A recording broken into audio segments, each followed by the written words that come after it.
இன்னைக்கு morning breakfast சப்பாத்தியும் பன்னீர் butter மசாலாவும் பண்ண போறீங்க. ஹோட்டல்ல கொடுக்குற அதே டேஸ்ட்ல அதே சமயத்துல ரொம்ப சாஃப்டா எப்படி பன்னீர் பட்டர் மசாலா பண்ணலாம்னு பார்க்கலாம் வாங்க. 2 பாக்கெட் பன்னீருக்கு தேவையான மசாலா பொருள் என்னென்னு பார்க்கலாம்.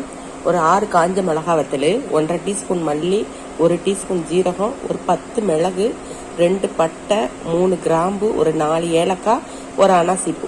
இது எல்லாத்தையும் பேன்ல போட்டு நல்லா வறுத்து மிக்சி ஜார்ல போட்டு அந்த மசாலாவோட முந்திரி பருப்பு, இஞ்சி, பூண்டு இது எல்லாத்தையும் போட்டு நல்லா அரைச்சி வச்சுக்கோங்க.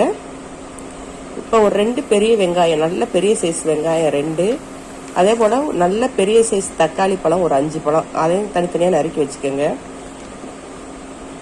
இப்போ பேன்ல எண்ணெய் காஞ்சதும் வெங்காயத்தை போட்டு நல்லா வதக்கிட்டு, வெங்காயம் வதங்கினதும் தக்காளியையும் போட்டு நல்லா வதக்கிடுங்க. அதுக்கப்புறம் அதை நல்லா ஆற வச்சுட்டு மிக்சியில் போட்டு அதையும் அரைச்சி தனியாக வச்சுக்கோங்க. இப்போ பன்னீரை நல்லா ஒரு ஸ்கொயர் ஷேப்பில் குட்டி குட்டியாக கட் பண்ணி வச்சுக்கோங்க. ஸ்டவ்வில் கொஞ்சம் தண்ணியை கொதிக்க வைங்க.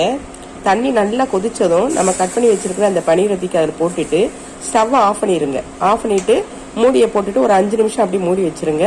இப்படி வெந்நீரில் போட்டு ஊற வச்சு நம்ம செய்யும் போது தான் அந்த பன்னீர் வந்து நல்லா சாஃப்டாக வருங்க. இப்போ பேனில் பட்டரை போட்டு நம்ம அரைச்சி வச்சிருக்கிற அந்த வெங்காயம் தக்காளி பேஸ்ட்டு அந்த மசாலா எல்லாத்தையும் அதில் ஊற்றி தேவையான அளவு உப்பையும் போட்டு அடுப்பை ஒரு மீடியம் ஃப்ளேமில் வச்சுட்டு மூடியை போட்டு வேக விட்டுருங்க. இப்போ பாருங்க, இந்த அளவுக்கு கெட்டியானதும் ஒரு கிளாஸ் பால், 1/2 டீஸ்பூன் ஜீனி, இது 2ஐயும் அதில் சேர்த்துருங்க. இதுதாங்க பன்னீர் பட்டர் மசாலாக்கு நல்ல டேஸ்ட் கொடுக்கும். இப்போ இதோட பன்னீரையும் சேர்த்து அடுப்பு லோ ஃப்ளேமில் வச்சு ஒரு 5 நிமிஷம் கழிச்சு இறக்கிட்டீங்கன்னா சுவையான பன்னீர் பட்டர் மசாலா ரெடிங்க.